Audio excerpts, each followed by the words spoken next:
देशात लोकशाही का खाजगीशाही या विषयावर चर्चासत्र घेत आहे। मित्रांनो, आपल्याला माहिती आहे 1857 ते 1947 तब्बल 90 वर्षाच्या अखंड संघर्षानंतर 200 वर्ष आपल्यावर व्यापार करण्याच्या हेतूने आलेले ब्रिटिश जेव्हा हुकूमत करत होते, त्यांच्या गुलामगिरीतून मुक्त होण्याकरता 90 वर्षाचा प्रदीर्घ लढा दिला, अनेक हुतात्म्यांचं बलिदान दिलं, तेव्हा आपल्याला भारताला स्वातंत्र्य मिळालं आणि लोकशाही वादी सरकार या देशात अस्तित्वात आलं।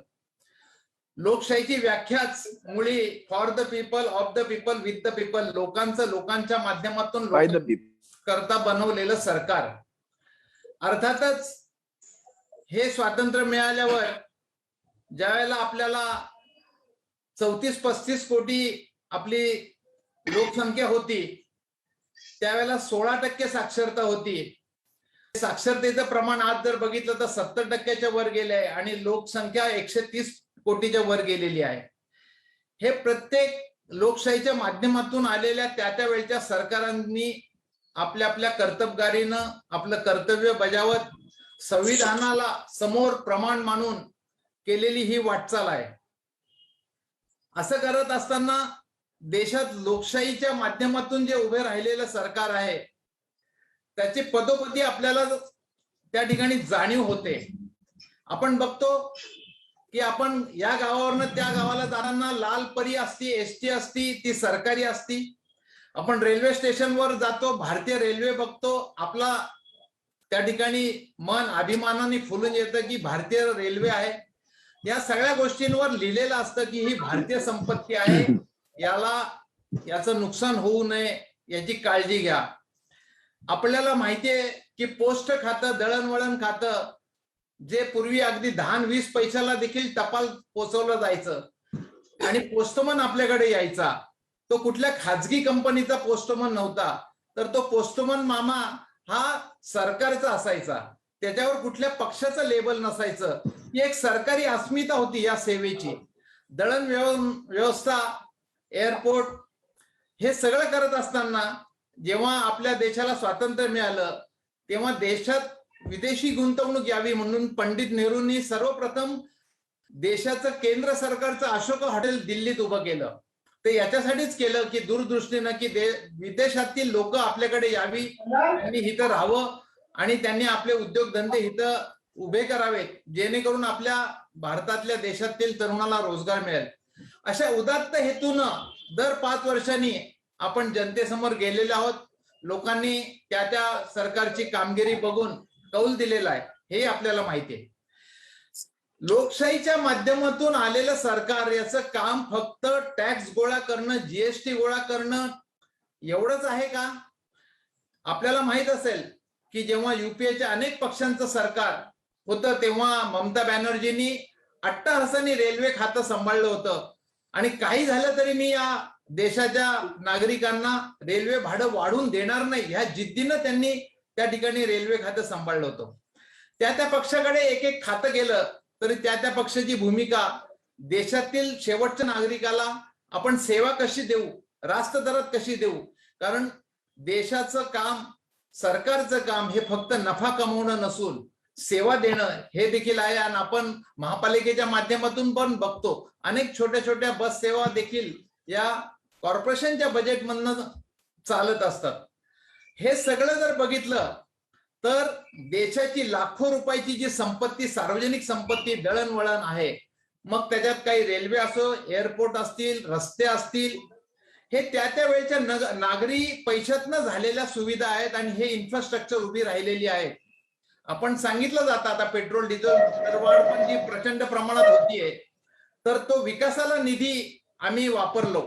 मग हा विकासाला निधी वापरून जर या विकासाच्या गोष्टी जर खाजगी लोकांच्या, भांडवलदारांच्या, मुठभर भांडवलदारांच्या जर घशात घालणार असाल, तर हे सरकार लोकशाहीच्या कर्तव्यापासून लांब जातंय काय, पलायन करतायत काय, हा प्रश्न अनेक वेळा निर्माण होतो।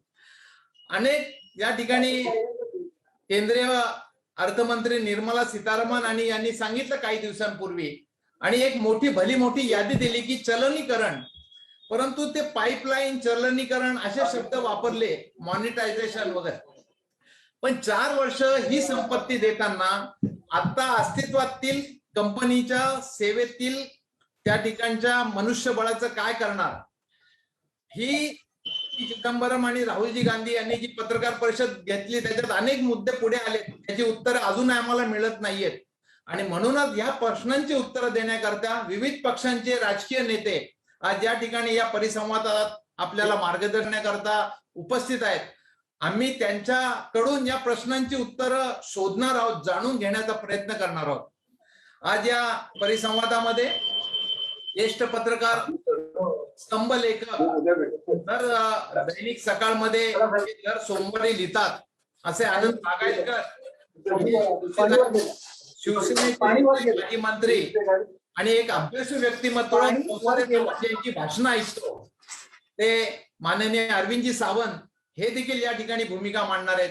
आणि त्याच्यानंतर राष्ट्रवादीचे अध्यक्ष महाराष्ट्राचे आणि राज्याचे महाविकास आघाडी सरकारमधील जलसंपदा मंत्री आणि माजी अर्थमंत्री जयंत पाटील हे देखील समारोपाचं आपलं या ठिकाणी व्याख्यान देणार आहेत. लोकशाहीच्या माध्यमातून उभ्या राहिलेल्या संस्था, बँका या देशातील लोकांच्या मालकीच्या असतात आणि ते थेट नागरिकांना त्याचा बेनिफिशरी त्यांचा नागरिक असतो आणि त्या शेवटच्या नागरिकाला ते त्याचा लाभ देऊ शकतात. म्हणूनच मागचा आपण बघितलं की 1 आणि 2च्या काळात 26 कोटी जनता बीपीएलच्या बाहेर आली. इंदिराजींनी बँकांचं राष्ट्रीयकरण केलं याच्यासाठीच की त्या तरुणाला, त्या बेरोजगाराला त्याची गरिबी न बघता जर रोजगार द्यायचा असेल तर तो बँकेचे दरवाजे त्याला उघडे झाले पाहिजे. हे सगळ्या निर्णय पूर्वीच्या सरकारने घेतले. ह्याच्यावर अंमलबजावणी करणं, ह्याच्यावर नियंत्रण करणं, ह्या सेवा पुढे चालू ठेवणं, ह्याला खरं वाटचाल असं म्हणतात, असं आम्ही समजतो.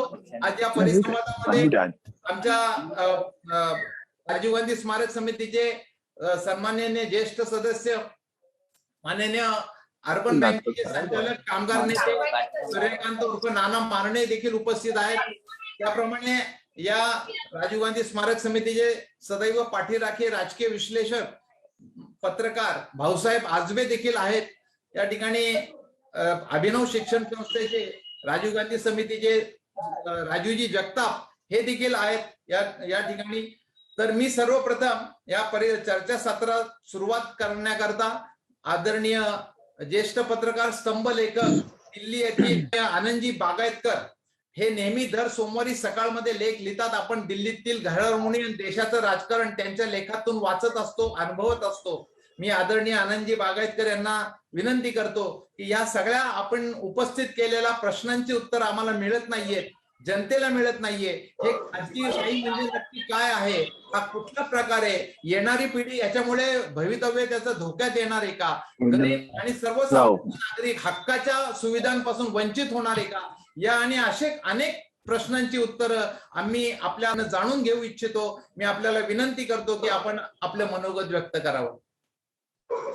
धन्यवाद गोपाळराव.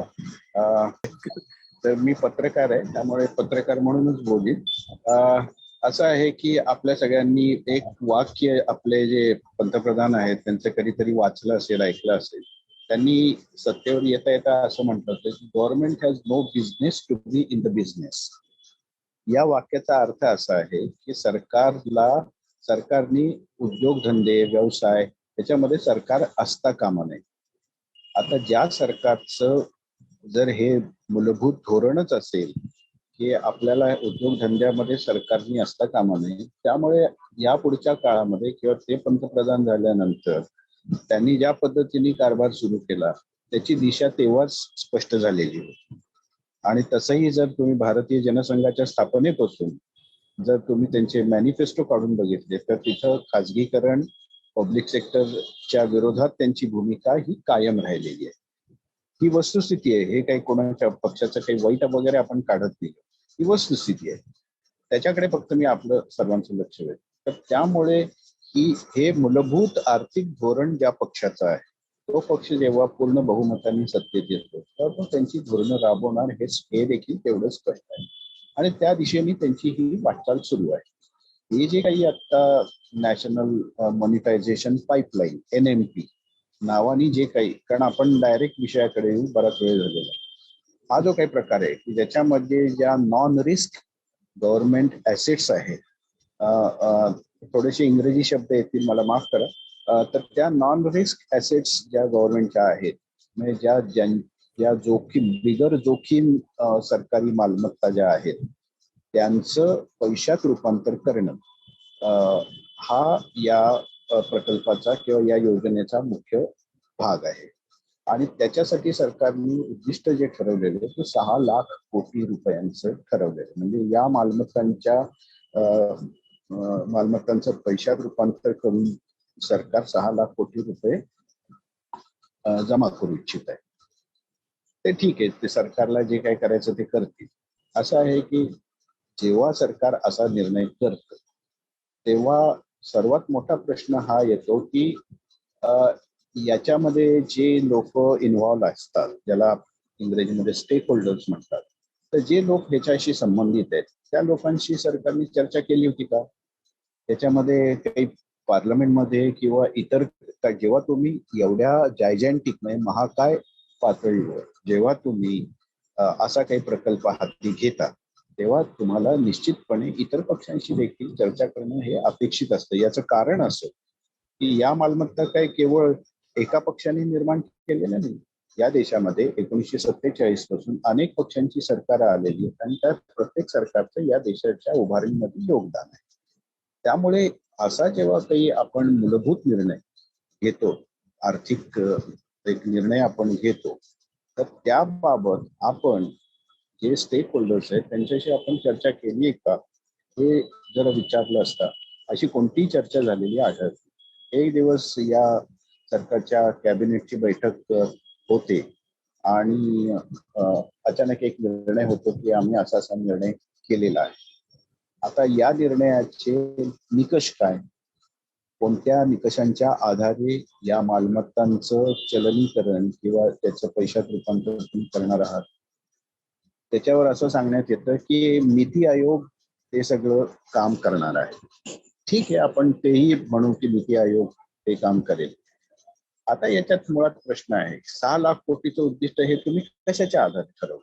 मी हे लॉजिकल प्रश्न मुद्दाम आपल्या समोर उपस्थित करतो की ज्याच्यातून तुम्हाला या योजनेच्या म्हणजे ज्याला त्याचं मूल्यमापन करणं सहज शक्य होतं. आता ह्याच्यामध्ये पारदर्शक 6 लाख कोटी, मला फक्त एवढीच माहिती, किंवा आपण सगळेजण माझ्यापेक्षा जास्त सुबुद्ध आणि अनुभवी आहात, असं आहे 6 लाख कोटीची तुम्ही जेव्हा मॉनिटाईज करता, म्हणजे तुम्ही कोणकोणत्या मालमत्ता आणि कशा कशा रीतीने, आणि त्याची किंमत फक्त 6 लाख कोटी ही तुम्ही कशावरून ठरवता? याचं कारण असं आहे की जेव्हा सरकार आपल्या मालमत्ता विकायला लागतं किंवा त्याचं चलनात पैशात रूपांतर करायला लागतं, तेव्हा काहीतरी एक सरकारच्या डोक्यामध्ये निकष असतात. इथे निकषांचा पूर्णपणे अदृश्य येते आणि म्हणून या सगळ्या हा जो काही व्यवहार किंवा ही जी काही योजना आहे याच्याबद्दल जी अस्पष्टता आहे ही शंकास्पद आहे. आणि मग याच्यातून पुढचा प्रश्न निर्माण होतो आणि तो हा प्रश्न आणि सर्वात महत्वाचा तो प्रश्न आहे. आणि तो प्रश्न असा आहे की सरकार, ज्याला आपण क्रोनी कॅपिटलिझम म्हणजे सरकारचे जे मित्र भांडवलदार असतात, त्यांना स्वस्तात म्हणा किंवा स्वस्तात या सरकारी मालमत्तांचं वाटप करायचं, सरकारने दाखवायचं बघा आम्ही 6 लाख कोटी जमा केले. त्यामुळे या बाबतीत शंका या अतिशय मूलभूत स्वरूपाच्या आहेत आणि त्या गंभीर आहेत. त्या शंकांचं निरसन अद्याप सरकारने केलेलं नाही. आता हे मी तुम्हाला जे सांगतो त्याचं एक छोटंसं उदाहरण किंवा आठवण आहे ती मी सांगतो.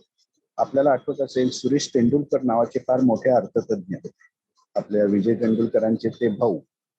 तर ते दिल्ली विद्यापीठात दिल्ली स्कूल ऑफ इकॉनॉमिक्सचे प्रमुख होते.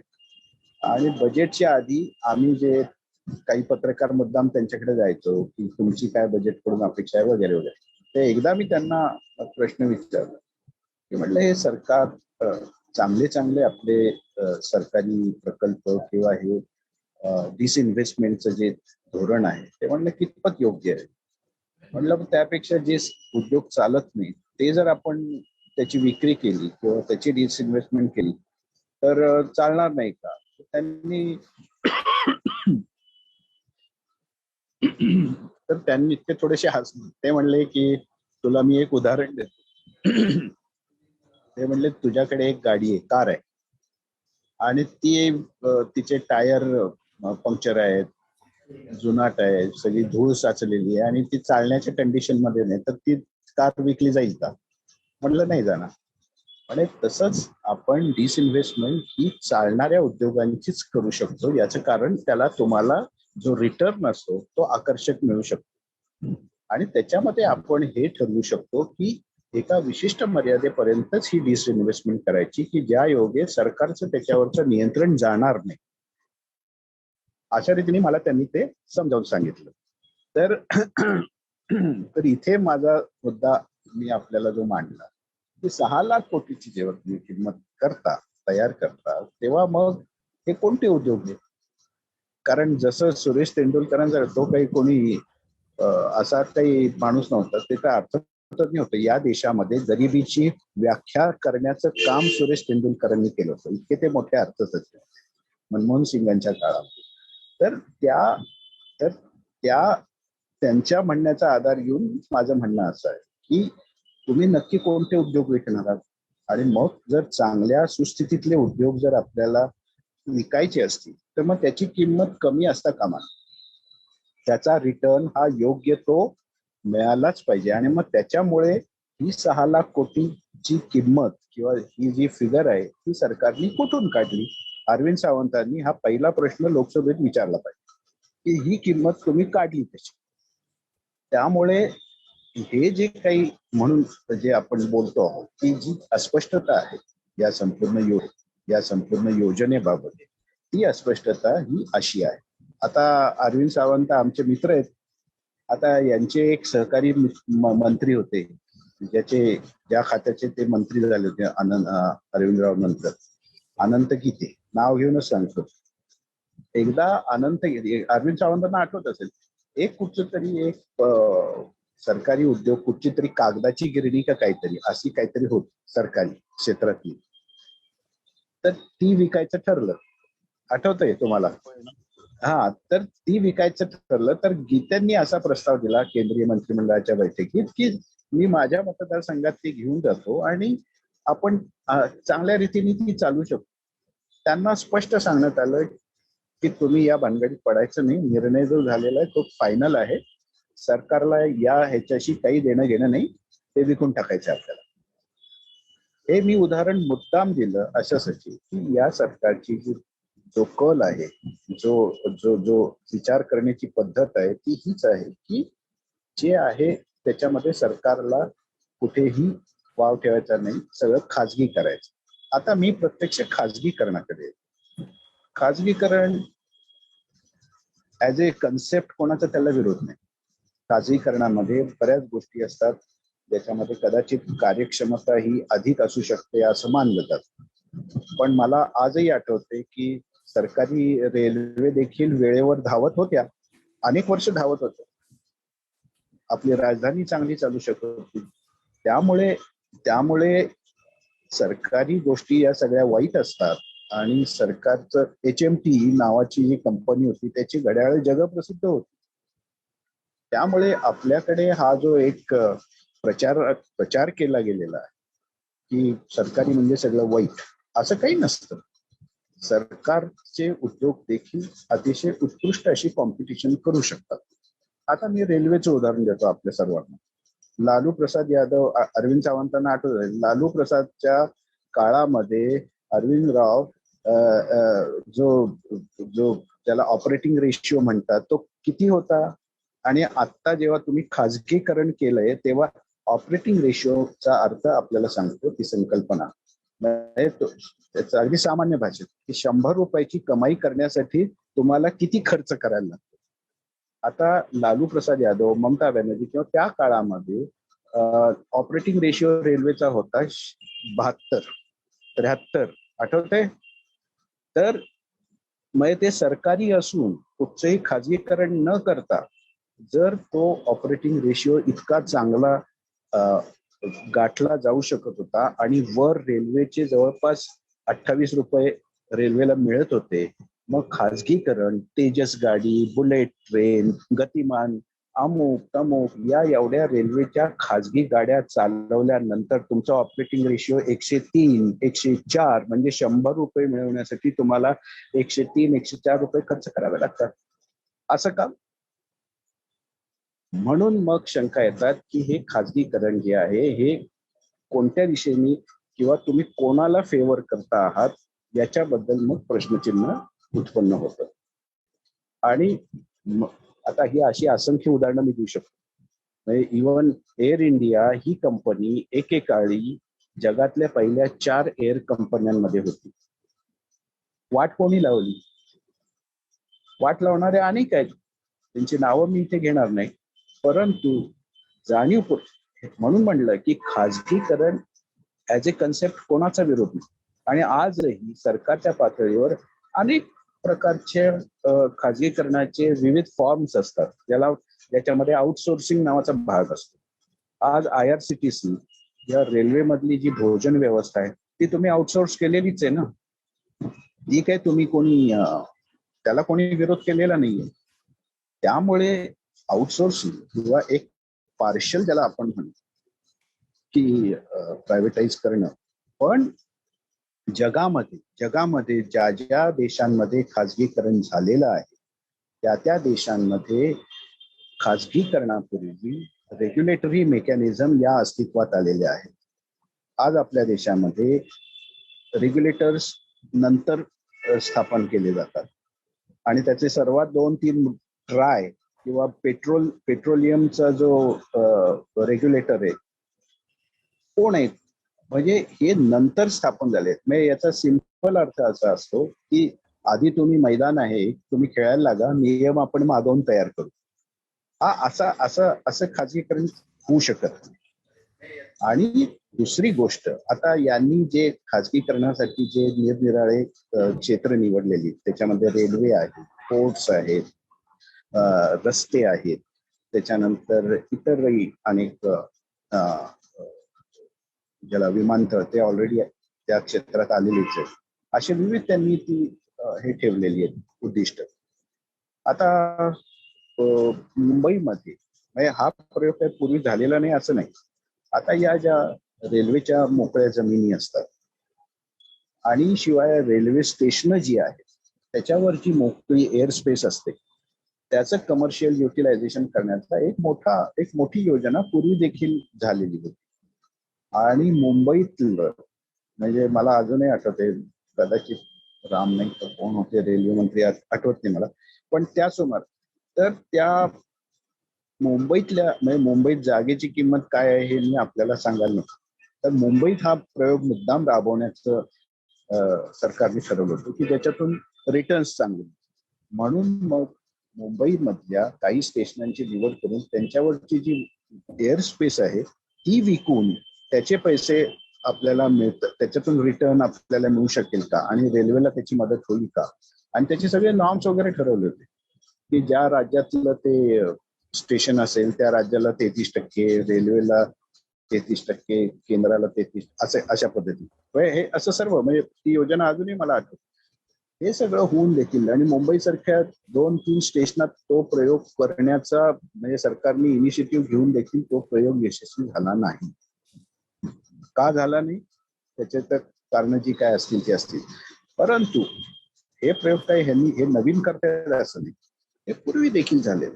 परंतु शेवटी काय असतं, आता आपण जे खाजगीकरणाचा जो जो जो कन्सेप्ट आहे त्याच्याकडे आपण येऊ.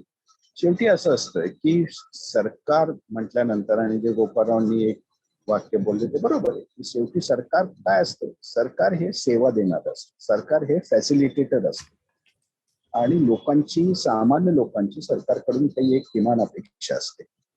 आणि त्यामुळे खाजगी किंवा कोणी जो भांडवलदार असतो किंवा जो गुंतवणूकदार असतो तो काही चॅरिटीसाठी येतो, तो येतो तो फायदा कमावण्यासाठी येतो.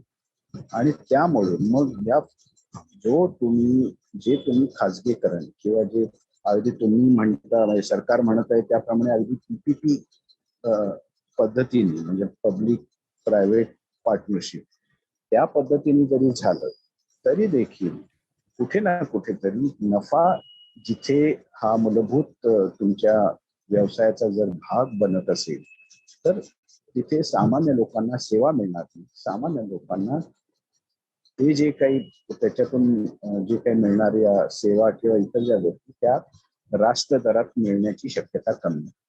आणि त्याचं नियमन कोण करणार, त्याचं रेग्युलेशन कोण करणार, या संकल्पना देखील अस्पष्ट आहे. आता याचा दुसरा एक सामाजिक परिणाम सुद्धा आपण ध्यानात घेतला पाहिजे की खाजगीकरणामुळे तुमच्या सामाजिक पातळीवर आरक्षणासारखा जो मुद्दा असतो त्याचं काय, त्याचं प्रश्नचिन्ह जे आहे त्याबद्दलचं त्याचं उत्तर देखील सरकारकडे नाही. याचं कारण ही जी मंडळी आहेत राज्यकर्ती, ते आरक्षणाच्या बाबतीत सुद्धा किती गंभीर आहेत किंवा सामाजिक न्यायाच्या बाबतीत ते किती गंभीर आहेत हे मी सांगण्याची आपल्याला गरज नाही. त्यामुळे सामाजिक न्यायाची जी संकल्पना या सरकारी उद्योग आणि सरकार तर्फे कार्यान्वित किंवा संचालित केल्या जाणाऱ्या ज्या सर्व्हिसेस आहेत त्याच्यामध्ये जो एक सर्व्हिस नावाचा जो एलिमेंट असतो तो या खाजगीकरणातून बाहेर फेकला जाईल आणि मग त्याच्यात आरक्षणही जाईल. कारण अजूनही आपल्याकडे प्रायव्हेट क्षेत्रात आरक्षण नाहीये.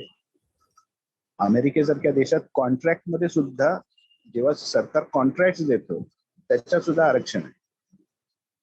तो भाग नाही राहिला. आपण काय अमेरिकेचं अनुकरण करण्याची गरज नाही, परंतु सांगण्याचा मुद्दा हा की जर आरक्षण या पद्धतीने जर खाजगीकरण ज्याला आपण सार्वत्रिक करण्याचं जर सरकारने ठरवलं असेल तर त्याच्यामध्ये सामाजिक न्यायाच्या या संकल्पनांना देखील कुठे ना कुठेतरी धक्का पोचणार आहे. आणि हे राज्यघटनेमध्ये जे समाविष्ट सामाजिक न्यायाची संकल्पना आहे ती देखील कुठं ना कुठेतरी मागे पडण्याची भीती किंवा शंका निश्चितपणे सगळ्यांच्या समोर आहे. हे एक चित्र आपल्यापुढे मी मुद्दाम सादर केलं. मला वाटतं भरपूर वेळ झालाय ना आता गोपाळराव. आता नाही, महत्वाचे काही मुद्दे असेल तर सांगा अजून 5 मिनिटं. नाही, बेसिकली म्हणून आपल्या सर्वांना मी जे सांगितलं की हे जे काय खाजगीकरण आहे किंवा हा जो काही सरकारने जो नवीन प्रकल्प सुरू करण्याचं ठरवलेलं आहे हे पहा, नव्या कुठच्याही संकल्पनेला विरोध करण्याचं कारण नसतं, परंतु जर त्याच्यात काही धोके असतील, अडचणी असतील आणि अस्पष्टता असेल तर ती दूर होण्याची गरज असते आणि ती जबाबदारी सरकारची आहे. कारण सरकारने ही योजना आणलेली आहे आणि या शंकांचं उत्तर अरविंद सावंत आणि इतर सगळे लोक जोपर्यंत सरकारला हा जाब विचारणार नाही तोपर्यंत या योजनेबद्दल या शंका कायमच राहतील. आणि मग पुढे मागे असं होईल की अरेच्छा आम्ही सांगितलं होतं. पण आज गरज ही आहे की याबद्दल सरकारला जाब विचारला पाहिजे. आणि जसे आतापर्यंत मी मुद्दाम संक्षिप्त पद्धतीने का विना पण जेवढे महत्वाचे मुद्दे त्यांना स्पर्श करण्याचा जो प्रयत्न केला की खाजगीकरणाचा जो मूळ गाभा आहे तो नफा हा आहे. आता रेल्वेचं उदाहरण मुद्दाम देतो. आज आपल्या मुंबईमध्ये सबर्बन रेल्वे आहे. 10 रुपये जरी वाढले तरी लोकांना किती त्रास होतो. आज गॅस वाढलेला आहे, 911 रुपयाला एक सिलेंडर मिळतो, किती लोकांना त्रास होतो. पेट्रोल, डिझेल, तुम्ही जर या गोष्टी खाजगी लोकांवर सोडल्या आणि त्याच्यावर नियंत्रण ठेवलं नाही तर लोकांना दिवसेंदिवस त्यांचं जीवनमान हे असह्य होत जाईल. त्यांना उपजीविकाही करणं ही अवघड होत जाईल. आणि याचं जर नियमन सरकार म्हणून केलं नाही तर याच्यातून असंतोषाचे भडके उडत जातील. केव्हा उडतील आपल्याला माहिती नाही, परंतु कुठे ना कुठेतरी या गोष्टी मग सरकारच्या हाताबाहेर होतात. आणि हे मोठ्या मोठ्या देशांमध्ये हे सिद्ध झालेलं आहे. कारण शेवटी आपण असं म्हणतो की खाजगीकरण म्हणजे स्पर्धा आणि स्पर्धेतून कदाचित भाव कमी होऊ शकतात. तसं नसतं. शेवटी भांडवलदार जो असतो, आणि हे आमच्या अरविंदराव तर कामगार नेते, भांडवलदार जो असतो तो आपले सर्वांचे आर्थिक हितसंबंध, नफ्याचे हितसंबंध कधीही त्याच्याशी कॉम्प्रोमाइज करत नाही. आणि त्याच्यातून कार्टेलायझेशन, सिंडिकेट्स या गोष्टी, म्हणजे कार्टेलायझेशन म्हणजे काय, की हे भांडवलदार सगळे एकत्र येतात आणि ते सांगतात की अमुक एका प्रॉडक्टची किंमत इतक्या खाली जाऊ द्यायची नाही, आणि तिथे मग सामान्य ग्राहक जो असतो तो नागावला जातो. आणि मग हे कार्टेलायझेशन, सिंडिकेट्स ही जी सगळ्यात मोठा जो धोका खाजगीकरणाचा असतो, त्या धोक्याला आपण तोंड कसं देणार हेही आपल्याला ठरवावं लागेल. रॅम्पंट प्रायव्हेटायझेशन हे सोल्युशन नाही. हे सरकार आपली जबाबदारी झटकण्याचं हे काम आहे. त्यांना लोकांना सेवा द्यायची नाहीये. आणि म्हणून या पुढच्या काळात मला तर सर्वात मोठं जे उदाहरण आहे, आणि याच्या विरुद्ध खरोखर सर्व विरोधी पक्षांनी सरकारला म्हणजे त्यांचा गळा पकडला पाहिजे, की हे रेल्वे, अहो रेल्वे ही सेवा आहे, रेल्वे हा धंदा नाहीये. आजही गावागावातल्या लोकांना रेल्वे हा फार मोठा आधार असतो, की तो स्वस्तात जाऊ शकतो एका गावाहून दुसरीकडे. आणि त्या रेल्वेला तुम्ही खाजगी करून तुम्ही ती नफेखोरी करणार आणि त्या लोकांना तुम्ही रेल्वेचा प्रवास न परवडणारा करणार, हे हा कोणता आर्थिक न्याय. आणि म्हणून हे जे काही चालू आहे त्यातले एवढे असे सारे धोके आहेत आणि त्याच्यातली जी अस्पष्टता आहे ती संदेहास्पद आहे. आणि त्याच्यासाठी सर्व विरोधी पक्षांनी सरकारला जाब विचारला पाहिजे. धन्यवाद. धन्यवाद आनंदजी. आपण अतिशय चांगल्या पद्धतीनं याचा उहापोह केला आणि जी शंका साशंका आम्हाला होती त्याच्यावरच आपण आपलं मत मांडून शिक्कामोर्तबच केलंय. आणि कुठेतरी नागरिकांना एका आपल्या मतापर्यंत येण्यासाठी आपण उद्युक्त केलेलं आहे. आपण त्या ठिकाणी सांगितलं की याच्यामध्ये सामाजिक न्याय पाळला जाणार नाहीये, सामाजिक न्यायाला मूठमाती देण्याचं काम चाललेलं आहे. खाजगी क्षेत्रात देखील आरक्षण राहणार नाही. अमेरिकेमध्ये या ठिकाणी या परिसंवादामध्ये, चर्चासत्रामध्ये आपण आलात, सहभागी झालात, आपलं बहुमूल्य मत मांडलं आणि नागरिकांना कुठेतरी आपल्या निर्णयाप्रती विचार करायला प्रवृत्त केलं. आपण आपल्या मनापासून राजीव गांधी स्मारक समितीतर्फे धन्यवाद देतो, आभार मानतो. यानंतर शिवसेनेचे नेते आदरणीय अरविंदजी सावंत हे देखील या चर्चासत्रात सहभागी झाले. यानंतर जयंतरावजी पाटील अर्थमंत्री, ते देखील या ठिकाणी उपस्थित झालेले. अरविंदजी सावंत हे महाविकास आघाडी घटक पक्षातील आमचे प्रमुख नेते आहेत. त्यांची देशाप्रती एक कर्तव्य बुद्धी आहे. शिवसेना आणि काँग्रेस, मी एक राष्ट्रीय पक्षाचा कार्यकर्ता आहे, परंतु तरी देखील आपली देशाविषयीची निष्ठा, संविधानाविषयीची बांधिलकी हे कुठेतरी आपण पाळलं पाहिजे. त्यापैकी शिवसेना आहे. तरी त्यांची राजकीय काही भूमिका असेल, परंतु नेहरू गांधींचं योगदान, देशातील काँग्रेसचं योगदान आणि वास्तवता आणि सत्य हे स्वीकारायला त्यांनी कधी पण हात राखून त्या ठिकाणी भूमिका घेतली नाही. शिवसेनेने सत्याला सत्यच म्हणलं, भले परखड बोललेले आहेत. आणि म्हणूनच आज महाविकास आघाडीमध्ये त्यांनी दिलेल्या प्रस्तावाला काँग्रेस, राष्ट्रवादी काँग्रेसने संमती दिली आणि एक चांगल्या प्रकारे सरकार या महाराष्ट्रात महाविकास आघाडीचं सरकार उद्धवजींच्या नेतृत्वाखाली या ठिकाणी या राज्याला एक सत्ता देत आहे आणि सेवा देत आहे. आदरणीय अरविंदजी सावंत हे अभ्यासू नेतृत्व आहे. अनेक संसदेमध्ये त्यांची भाषणं ऐकण्यासारखी असतात. त्यांनी आमच्या विनंतीला मान देऊन या ठिकाणी आपलं कर्तव्य बुद्धीने या परिसंवादात सहभागी झाले आणि आपल्या नागरिकांच्या ज्या काही तुमच्या आमच्या सर्वसामान्यांच्या मनात ज्या अनेक प्रश्न आहेत, आता काही प्रश्न उपस्थित केलेत आनंदजी बागायतकरांनी, त्याची पण ते त्या ठिकाणी उहापोह करतील आणि त्यांनी आपलं मनोगत व्यक्त करावं अशी मी त्यांना विनंती करतो. माननीय अरविंदजी सावंत, खासदार, मुंबई. पहिल्यांदा मी राजीव गांधी स्मारक समितीला मनापासून धन्यवाद देतो.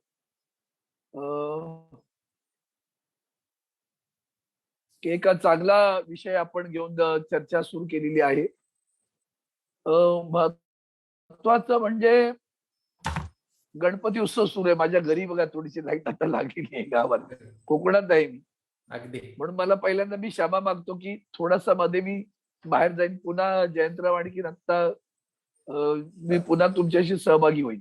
म्हणून तुम्ही मला तेवढी अनुमती द्यावी, कारण माझ्या घरी पाहुणे आणि आगंतुक माणसं येत असतात, त्याच्यामुळे जरा थोडी माफी मला द्यावी. जरूर. सुरुवातीलाच मी बागायतकर साहेबांचं मनापासून धन्यवाद. माझं हृदय बोलत होतं ते. पण मला काय बोलावं असं मला वाटत नव्हतं. अरे तुम्ही जे जे म्हणताय ते मी म्हणतो. पहिली गोष्ट, तुम्ही जशी सुरुवात तसं मी त्यांना सांगतो की की मी जेव्हा अटल बिहारी सध्या अटल बिहारींची भाषणं वाचली, तेव्हा माझ्या लक्षात असं यायला लागलं की अरे हे तर पूर्णपणे भांडवलदारांच्या संदर्भातलं, खाजगीकरणाच्या संदर्भातलं त्यांचं मनोगत होतं. आणि त्यांचं एक वाक्य, त्या म्हणजे संबंध, त्या पक्षाची भूमिका अशी आहे, government is to govern, not to run the business. आणि मग गव्हर्नमेंट इज टू गव्हर्न म्हणून ते गव्हर्न पण होत नाहीये, पण not to run the business एवढं त्यांनी प्रिन्सिपली ऍक्सेप्ट करून जे काही सुरू केलं ते केल्यानंतर तुम्हाला आठवत असेल तर पहा की पहिल्यांदा मी देतो की गेल्या 15व्या महिन्यामध्ये मी लोकसत्तामध्ये एक लेख लिहिला होता आणि त्यामध्ये लिहिलं होतं, खाजगीकरणाचे वारे अराजकाकडे, असं मी त्याचं मतळा दिला होता त्या माझ्या लेखाचा. प्रश्न असा निर्माण होतो की बागायतकर साहेब, मी 2014 साली खासदार झाल्यानंतर पहिलं भाषण महामहिम राष्ट्रपतींच्या अभिनंदनाच्या प्रस्तावावर बोलताना तेव्हा मी पहिल्यांदा म्हटलं की तुम्ही पब्लिक सेक्टरला अधिक सक्षम करा, अधिक ताकदवान करा. आजही ते उपलब्ध आहे, आपण सगळेजण बघू शकता. मी युतीमध्ये होता, मी त्यांच्या सोबत आहोत. आणि असं असताना सुद्धा कामगारांच्या संदर्भात, त्यांच्या सुरक्षिततेच्या संदर्भात मी सातत्यानं हा विषय मांडत राहिलो. तर आपण जसे 2-3 विषय मांडलेत, त्यातला पहिला विषय असा आहे तो माझ्या डोक्यात की पहिल्यांदा हे पब्लिक सेक्टर निर्माणच का केले. तर स्वर्गीय इंदिरा गांधींनी त्यावेळेला जेव्हा या सगळ्या खाजगी कंपन्यांचं राष्ट्रीयकरण केलं, तेव्हा मला जो अभिप्राय त्याचा अर्थ तो असा की एक गोष्ट अशी की ती गावागावात पोचावी, सेवा गावागावात खेड्यापाड्यात पोचावी आणि दुसऱ्या बाजूला रोजगार निर्मिती व्हावी. ह्या 2 गोष्टी त्याच्यामध्ये होत्या. त्याचा निश्चितपणे आता जर तुम्ही विचार केलात तर लक्षात येईल की या सरकारनं सुद्धा ज्या काही योजना, त्याच्याबद्दलचं वेगळं मत मांडेन मी, पण जनधन योजना किंवा आणखी शेतकऱ्यांच्या संदर्भात या सगळ्या योजना राष्ट्रीयकृत बँकांच्या माध्यमातूनच गावागावात पोहोचल्या. खाजगी बँकांनी नाही मदत केली बरं का. तुम्ही निश्चलीकरण केलं, तुम्ही आता चलनीकरण करायला निघालेला. ही जी आत्ता माननीय बागायतकरांना शब्द देतो मी तुम्हाला, तुम्ही जर मला प्रश्न आले, मी लिहून तुम्हाला सांगतो की हे जे 6 लाख कोटी तुम्ही उभे करताय, कशातनं करताय. मी त्या लेखामध्ये सुद्धा उल्लेख केला होता. 2-3 गोष्टी मुद्दामून सांगतो. खाजगीकरणातले धोके एक मजेशीर सांगतो. सुदैवानं अलीकडच्या काळामध्ये आदरणीय मुख्यमंत्री उद्धवजी ठाकरे साहेबांनी मला भारतीय कामगार सेनेचा अध्यक्ष केलं. अगदी काल पडतो उदाहरण देतो. माझ्याकडे पुण्यातील काही कर्मचारी भेटायला आले. आपल्याकडे रेकॉर्डचं घरामध्ये हिटर लावतो आपण सगळेजण, पाण्याचं हिटर रेकॉर्ड कंपनीचा. त्याचं उत्पादन होत होतं पुण्याला, त्यांची कंपनी होती. काय कंपनी कशा, म्हणजे आपण लेबर कायद्याचा संबंधाचा उल्लेख नाही आला, तो मी थोडा उल्लेख करेन. कामगार कायदे कसे विघातक झाले आणि कसे यांना सोयीस्कर करतोय आपण. तर त्या रेकॉर्ड कंपनीचे कर्मचारी आले तेव्हा त्यांनी काय सांगितलं मला, त्यांच्या ते लक्षात नाही आलं बिचाऱ्यांच्या. मी त्यांना मुद्दा सांगितला. मग त्यावेळेला आम्ही किती होतो, थोडे आम्ही 122 ते 125 परमनंट होतो, 450-450 कॉन्ट्रॅक्टवर होते, अधिक 150 मुलं, स्टाफ आणि इतर असे होते. 700-700 कर्मचाऱ्यांची संख्या. अचानक जसं त्यांनी म्हटलं की त्यांना फायदा हेच त्यांचं उद्दिष्ट आहे आणि ते गैर आहे असं मी म्हणत नाही. खाजगी माणूस हा धंदाच करायला आलाय ना, तो काही सेवा द्यायला नाही आलाय.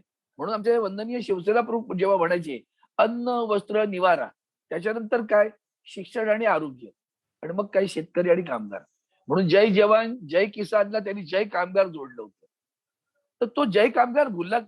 ही जी माणसं आली त्यांनी काय करावं बागायतकर साहेब, जुन्या कायद्याप्रमाणे बरं का, त्यांनी काय कल्पना केली की त्यांनी असं धरलं की 122 लोक आहेत, कंपनी कधी बंद, कोणाला काही कल्पना नाही बरं का. मुलं माणसं रोज कामावरती आहेत, पगार दिला जातोय. अचानकपणे त्यांनी एक टोळकं त्यातलं असतं ना, जे प्रलोभनाला बळी पडणार, व्हीआरएस वरची नोटीस पण नाही, अचानक काही लोकांना व्हीआरएस दिली आणि त्यांना जी काय अमाऊंट दिली गेली, पैसे दिले गेले, तेही मोठ्या प्रमाणात 48 लाख रुपये दिले आणि 122 वरनं 40 मुलं बाहेर गेली. 40 मुलं बाहेर गेल्यावर 100च्या खाली संख्या आली. 100च्या खाली संख्या आल्यावर कायद्यातनं 100च्या पेक्षा कमी असलेल्या कारखान्याला बंद करण्यासाठी सरकारची अनुमती घेण्याची आवश्यकता नाही. अचानक हे सगळे कर्मचारी जेव्हा कामावर गेले बाहेर नोटीस लावली होती, कारखाना बंद झालाय. कोण याला जबाबदार? Jet airways. त्या जेटमुळे एअर इंडियाचं वाटोळ झालं. त्याला जगातली सगळे चांगले रूट दिले गेले. आता त्यांच्याशी आमचं वैर नाही, पण ती जेट एअरवेज अचानक बंद झाली. लोकांच्या देय रकमा कुठेही दिल्या गेल्या नाही. ना त्यांचा प्रॉव्हिडंट दिला, ना त्यांचा ग्रॅज्युटी दिली, ना काही कॉम्पेन्सेशन दिलं. बांध कलसे जेट एअरवेज बांध. काय करायचं त्यांनी? आता आम्ही एनसीएलटी मध्ये जातो. मला कधी कधी बागेतकर साहेब एक मुद्दा भयानक आहे म्हणजे तुमच्या तो लक्षात, तुम्ही प्रचंड प्रगल्भ ज्ञान असलेली माणसात काय मजा करावी एनसीएलटीने. एनसीएलटीने 4,000 ते 7,000 कोटी रुपयाचं कर्ज आहे त्यांच्यावर. कोणावर? जेट एअरवेजवर. आणि एक ठराविक अमाऊंट एनसीएलटीने जाहीर केली की तुम्ही एक 700 कोटीमध्ये किंवा 500 कोटीमध्ये तयार आहात का असं विचारलं बँकांना. बँकांनी हो म्हटलं. बरं, एनपीए वाढतोय तुमचा, बँकांनी हो म्हटलं. आणि तेवढे पैसे गेल्यानंतर ती कंपनी एका जलान नावाच्या माणसाने झारखंडच्या विकत घेतली. आता मजेशीर किस्सा बघा, तो जलान परत ह्याच बँकांकडे गेला आणि बँकांकडनं कर्ज मागतोय. वरचे 4,500 कोटी रुपये तुम्ही मला कर्ज द्या. म्हणजे मी हा कशाचा आटबट्ट्याचा व्यवहार चालला? कुणाच्या भल्यासाठी? सेंटॉर आठवत आहे ना? सेंटर माहिती आहे ना आपलं मुंबईचं सेंटर हॉटेल. ही जी त्यांची मोडस ऑपरेंडी आहे, ही मोडस ऑपरेंडी आहे. आणि म्हणून मला नेहमी मूलभूत प्रश्न म्हणजे मी सभागृहात त्या युतीत असताना बोललो. ही आमची एक टेलिकॉम कंपनी होती मद्रासला, नोकिया. एक दिवस नोकिया अचानक बंद पडली. मी लेबर मिनिस्टरला प्रश्नही विचारलाय, गांगरले होत्या पूर्णपणे. आणि त्याने एसीजेड बद्दल पण प्रश्न विचारला. What do mean by ACZ? Special economic zone आणला. त्या स्पेशल इकॉनॉमिक झोनला कामगार कायदे लागू नाही. ते मोकळे आहेत बरं का, त्यांना कामगार कायदेच लागू नाहीत. मग ते येणाऱ्या माणसाला असंच नोकरभरती करतात. कामगार कायदा युनियन विषय नाही काढायचे. इथं काम करायचं, तुला पगार मिळेल. मग तो 12 तास राबतो, 14 तास राबतो, काही त्याला प्रश्न नाही. मग या सगळ्यांना त्यांनी एसीजेड मधलं बाजूला काढलं. मी लेबरला विचारलं, नोकिया मधनं कंपनी बंद पडली का? हो. मग तुमची अनुमती घेतली होती का? खाजगी कंपन्या आहेत, एसीजेड मध्ये होत्या. 4,000 लोक रस्त्यावर आली. 35च्या 40ल्या वयातली माणसं रस्त्यावर येतील, तर कोणता नोकरी शोधणार हो? कुठे शोधणार? आणि म्हणून आपल्या देशातला मूळ प्रश्न असा आहे, मला जो वाटतो तो नेहमी, की तुम्ही, म्हणून मी आत्ता अगदी काल परवाच्या बजेटच्या भाषणात सुद्धा म्हटलंय, तुम्ही पाश्चात्यांचं अंधानुकरण करू नका. बागेतकर साहेब, तुम्ही माझ्या मनातला मुद्दा मांडलात.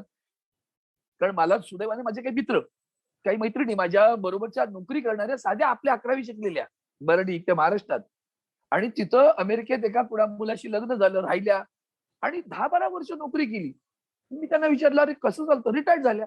म्हटलं कसं चालतं तुमचं? अरे क्या बात करते हो, अच्छी पेन्शन मिळते हमको. तेवढं जमतं? म्हणे हो जमतं ना. मग म्हणलं असं आहे बघ, उतारव्यात काय लागतं? तर म्हणे आरोग्याची व्यवस्था पाहिजे आम्हाला. आमच्याकडे अमेरिकेत सगळं फुकट आहे. आमचं नोकरीत असताना इन्शुरन्स केलं जातं, आम्हाला 1.5 दबडा खर्च नाही. आणि हॉस्पिटलचा दर्जा मी सांगायला पाहिजे असं काही गरज नाही. अमेरिकेतल्या हॉस्पिटलचा दर्जा आणि पेन्शन, आमची पेन्शन काय? 1,500 रुपये. तुम्ही कशाची तुलना करताय? तुमचं एक खाजगीकरण जे करताय ना, कशाचं? तुम्ही जे मुद्दे म्हणले, मी भारत संचार निगम आणि एमटेन साहेब, मी जवळजवळ 32 वर्ष त्या क्षेत्रामध्ये एमटेन आणि बीएसएलच्या, मी यांना म्हणजे जेव्हा मॉनिटायझेशन किंवा एनएमपी काही आलं नव्हतं, तेव्हा मी सुद्धा सांगत होतो, होय आमच्या ज्या खुल्या जागा आहेत त्याचा काहीतरी वापर करा, कमर्शियल वापर करा, 4 पैसे तिजोरीत येऊ द्या आणि त्याच्यावर होणारं अतिक्रमण रोखा. आज रेल्वे असू द्या, आमच्या मुंबईतल्या टेक्स्टाईलच्या इमारती असू द्या, पडायला आल्यात. सरकार धोरण घ्यायला तयार नाही. तुम्ही आमचं भारत एमटेलचं व्हीआरएस आणली, विचार नाही केला की एवढेशे टार्गेट काय ठरवलं, किती लोक गेले पाहिजे, उरलेल्या लोकांनी ते चालवायचं कसं, याचं डोक्यात काही धोरण नाही. ते काय हॉटेलचे कर्मचारी, त्या चादर बदल आणि टॉयलेट साफ कर, तो टेक्निकल तांत्रिक माणूस लागतो, नाही विचार केला. आज काय झाली अवस्था, आणखीन वाट लावून टाकली. आणि मगाशी तुम्ही जे सांगितलं की जे स्ट्रॅटेजिक आणि बाकी कोणत्या असे जे ऍसेट्स आहेत तो विकायच्या, त्या विकणं ठीक आहे, त्या ऍसेट समजू शकतो आम्ही. जसं तुम्ही ते गाडीचं उदाहरण दिलं, असलेली चांगल्या अवस्थेतील गाडी विकतली घेतली जाईल, पण जुन्या नाही. पण लँड हा ऍसेट आहे ना, जमीन हा प्रचंड मोठा ऍसेट आहे. त्या मुंबई पोर्टाच्या जमिनीवर अतिक्रमण आहे, 90च्या जमिनी आहेत तुमच्याकडे, रेल्वेच्या जमिनी आहेत, प्रचंड जमिनी आहेत तुमच्याकडे. आमच्या BSNL MTLच्या जमिनी आहेत. तुम्ही जे सांगितलं ISBT जे दिल्लीमध्ये आहे, इन्स्टंट स्टेट बस टर्मिनस, हे काय आहे? खाली बस टर्मिनस आहे, वरती कमर्शियलच आहे की. ही संकल्पना आम्ही तेव्हाही मांडली, जी मुंबईमध्ये व्हायला काहीच अर्थ नाही. अनेक स्टेशनांवर दादर भायखळा असं करता येईल, जंक्शन पकडून कमर्शियल ऑफिसेस करून खूप सुंदर करतायत. असू द्या, त्यामध्ये नाही जायचं. म्हणून खाजगीकरण कशाचं, हा पहिला मुद्दा आला पाहिजे. कशाचं खाजगीकरण चालेल, कशाचं? तुम्ही चहाचे मळे चालवावेत, हे आमचं उद्दिष्ट असू शकत नाही. मला संपूर्ण का केलं त्यावेळेला, मला म्हणजे जेव्हा मी साहेब अवजड उद्योग मंत्री झालो, तेव्हा मला कळलं की चहाचा कारखाना पण आमचा आहे, पब्लिक सेक्टरचा आहे. म्हटलं आपण चहा करतो, हा काय उद्योग नको होता, हा नाही आपला उद्योग. त्यामुळे ते का केलं बघा, त्यावेळेच्या सरकारनं, काँग्रेसचे असतील कोणी असतील, मूळ भूमिका अशी होती की आसाम आणि या सगळ्या प्रदेशामध्ये दुसरं रोजगाराचं साधन नाही, पुन्हा खाजगी लोक नफा आणि यांची एक्सप्लॉयटेशन करणार त्या सगळ्यांचं गरिबांचं, म्हणून त्यांना ॲश्युअर्ड इन्कम मिळावं, ही खरी भूमिका. आज खऱ्या अर्थानं शेतकऱ्यांचं आंदोलन काय आहे, तर ते ॲश्युअर्ड इन्कम नाही. म्हणून आम्हाला पगार मिळतो, ते दुष्काळ पडू द्या नाही तर पूर येऊ द्या, आम्हाला वेतन मिळतं. शेतकऱ्याला वेतन नाही मिळत, त्याचा भाव गडगडला, त्याची शेती वाहून गेली, त्याला दुष्काळ पडला, पुरात वाहून गेली. आम्ही 6,000 रुपये देतो, ढोल बडवतो, 6,000 रुपये ढोल बडवतोय आम्ही. काय येतं ते एकदा सांगून टाका. 6,000 रुपयामध्ये 2-2 हजाराची 3 इन्स्टॉलमेंट देतो आम्ही. पण यातनं मूळ मुद्दा असा येतो की मग ह्या चर्चेचा अर्थ काय, आजच्या चर्चेचा? म्हणून सुरुवातीला ज्या पक्षाचं मुळात धोरणच आहे, म्हणून जे तेंडुलकरांचा जो उल्लेख केला तेच खरं धोरण असलं पाहिजे. खाजगीकरण कशासाठी उत्पन्न आणि त्याला अनुसरून त्याचा इम्पॅक्ट. मी एकदा लोकसभेत बोललो, तुम्ही कधीतरी हा विचार करता की नाही की आपण घेतलेल्या धोरणाचा सोशल इम्पॅक्ट काय होईल? हा सोशल इम्पॅक्टचा विचार हे सरकार अजिबात करायला तयार नाही, अजिबात. भारत संचार निगमला डुबवलंय, MTNL डुबवलंय. पुन्हा जे तुम्ही मगाशी म्हणालात की कार्टिलायझेशन पण करू दिलं नाही बरं का. ते एक वेळ केलं तर 4 कंपन्या चांगल्या असत्या, हे नाही करू दिलं. जिओने फुकट दिले ना मोबाईल, फुकट दिल्याबरोबर लोकांना फुकट हवंच आहे, घेतलं लोकांनी फुकट. आणि मग बाकीच्या कंपन्या मेल्या, तेव्हा आता जिओने पैसे घ्यायला सुरुवात केली व्हॉइस कॉलचे पण. हे जे कामगारांच्या संदर्भातलं आता नव्यानं कायदा केला, तुम्ही काय केलं, ते 100 वर होतं तेव्हा अनुमती, 100 पेक्षा अधिक असेल तर अनुमती घ्यायला पाहिजे. काय धोरण मस्त केलं रेकॉर्डवाल्यांनी, 180 अंडर पळवून लावले, आता 300 पर्यंत केलं. जे पुस्तक मला जगतापांनी दिलं त्या नत्तोपंड ठेगडी प्रशिक्षण संस्थेच्या मध्ये, तुम्ही ते ब्रिजेश उपाध्याय माझे सहकारी आहेत, दिल्लीचे MTNLचेच कर्मचारी होते, ते दिल्लीमध्ये माझ्या तिकडचे अध्यक्ष होते त्यावेळेला. त्यांना विचारा, त्या 300 साठी त्यांनी पण प्रखर विरोध केला. त्यांना तिकडनं बाजूला काढलं आणि इकडे टाकून दिलं, जा कोण बंद करत, हे करत राहा, प्रशिक्षण देत राहा. कुणाला प्रशिक्षण देत आहे? प्रशिक्षण आता उद्योगपतीला द्यायची गरज आहे, प्रशिक्षण आता मॅनेजमेंटच्या लोकांना द्यायची गरज आहे. कामगारांना काय प्रशिक्षण देतो? त्याच्या पोटाची भूक आहे, तो काय आवाच्या सवा मागत नाही. आमच्यासारखे रिजनेबल लिडर्स आहेत, ते कधीही, कारण आम्हाला साहेबांचा संस्कार आहे, उद्योग जगला तर कामगार जगेल. आणि हक्क मागताना कर्तव्याला विसरू नका, ही 2 प्रिन्सिपल घेऊन मी व्यक्तीच्या काम करतो.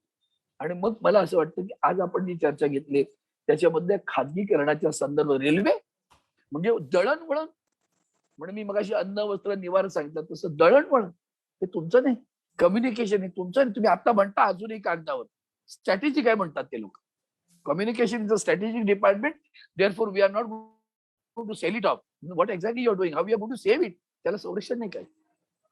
आणि म्हणून त्यांच्या काँग्रेसच्या किंवा आणखीन कोणावरती भ्रष्टाचार, 3G 2G सगळी जी भूतं उभी केली होती, आता आम्ही खरं 3G 2G करतोय, मी कोणच टाकतोय, झंझटच नाही पाहिजे काय असेल ते. मग या सेवा कोण देणार तुमचं हे?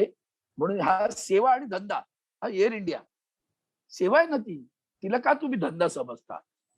Profit is not there. But आमच्या स्टेट ट्रान्सपोर्टच्या बसेसवर आम्ही काय देतो? प्रवाशांच्या सेवेसाठी, धंद्यासाठी नाही देत ना. मग जे हा जर सेवा असेल तर सर्व्हिस इंडस्ट्री कोणती, हिचं कॅटेगरायझेशन केलं पाहिजे. भारत पेट्रोलियम हिंदुस्थान पेट्रोलियमला तुम्ही ओएनजीसीत मर्ज करता, गुजरात मधल्या गुजरात पेट्रोलियम कॉर्पोरेशन स्टेटचं ते ओएनजीसीत मर्ज करता आणि त्या ओएनजीसीच्या गळ्यामध्ये धागड धोंडा बांधून त्याच्या तोट्यात आणता. त्याचे 3,000 कोटी रुपये तुम्ही वल्लभभाई पटेलांच्या पुतळ्यासाठी घेता, ते सीएसआरच्या नावाखाली घेता. कुठली इकॉनॉमी आहे?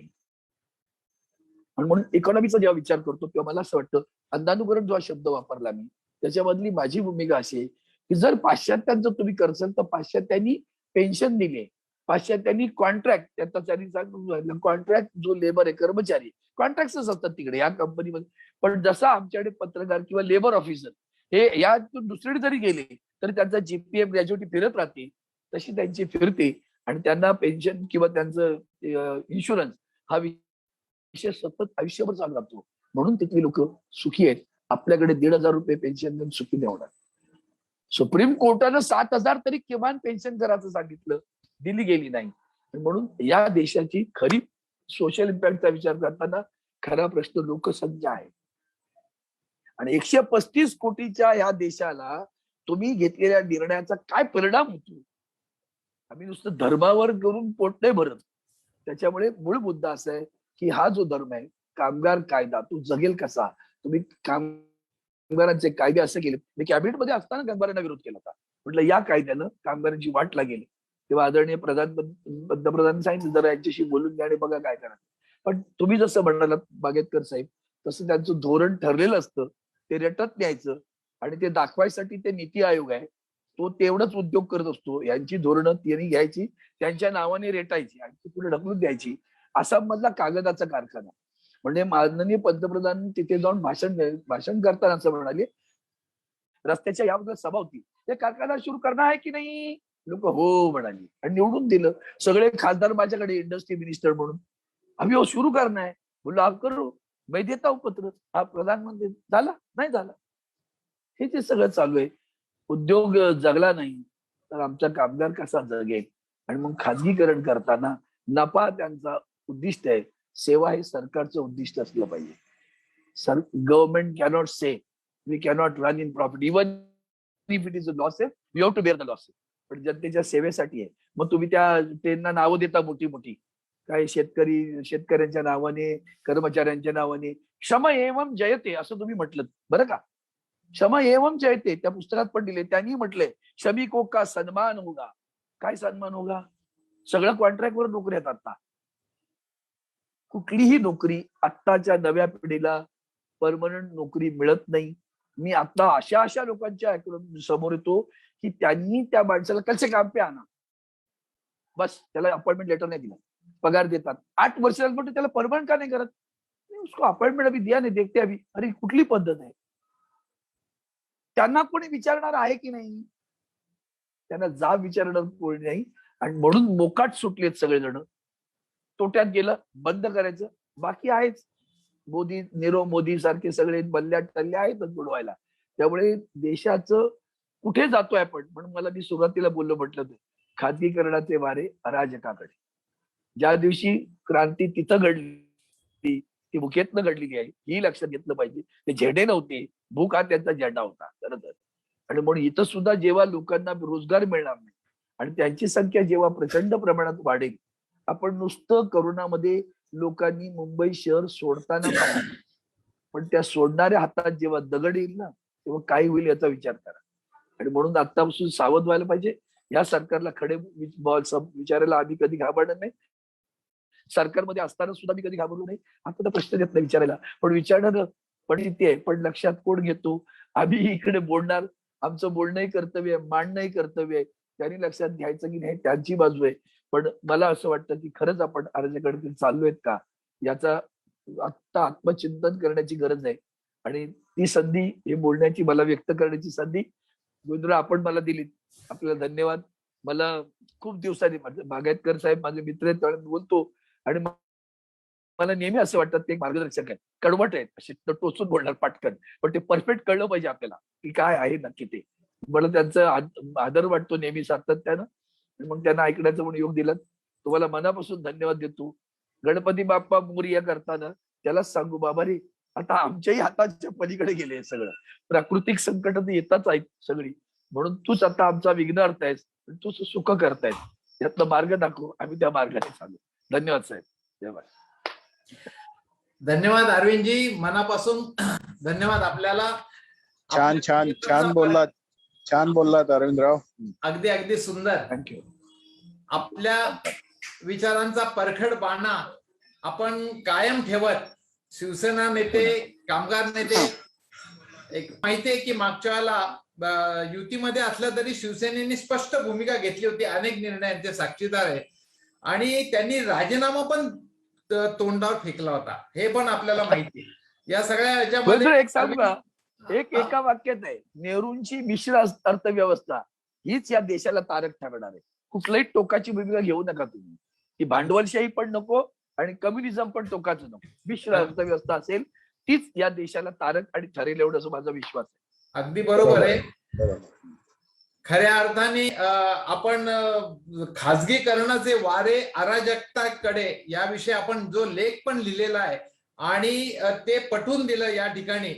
आणि मला सांगायचं वाटतं की पूर्वीच्या सरकारांनी टपाल सेवा उघडली, कोरिअर मुक्त अर्थव्यवस्थेमध्ये खाजगीकरणामध्ये आपण काही कंपन्यांना वाव दिला. ज्याला परवडतं ते एखादं टपाल दिल्लीला तो 50 रुपयामध्ये पाठवू शकतो, परंतु त्याच वेळेला टपाल सेवा जिवंत ठेवून तिथे मात्र 10-15 रुपयात ज्या ठिकाणी जो देतो, 15-20 पैशात ज्याला टपाल पाठवायचंय त्याला पण त्याची सुविधा सोय चालू ठेवणं, हेच खरंच सरकारचं कर्तव्य आहे. तरच ते होईल. आणि आपण बघतो शिवसेना जरी देश विषयक बांधिलकी पत्करणारी आहे, म्हणूनच महाविकास आघाडी सरकारमध्ये ती शिवसेना आणि बरोबर काँग्रेस राष्ट्रवादीचं सरकार महाविकास आघाडीच्या माध्यमातून. एक मुद्दा आठवणी आला, तुम्ही बोलल्यावर आठवण आली म्हणून एक मुद्दा सांगतो. ऑटोमोबाईल सेक्टर बघा, आपल्या उत्पन्नाच्या 7.1% ऑटोमोबाईल सेक्टर होतं. 49% त्याचा इलेक्ट्रिकल गाड्या येतील, तेव्हा त्याच्यावर अवलंबित असलेले अँसिलरीज जे होते ना, हे मुव्हिंग पार्ट्स वाले होते ना जुन्या गाड्या आपल्या, ते सगळे बेरोजगार होणार आहेत.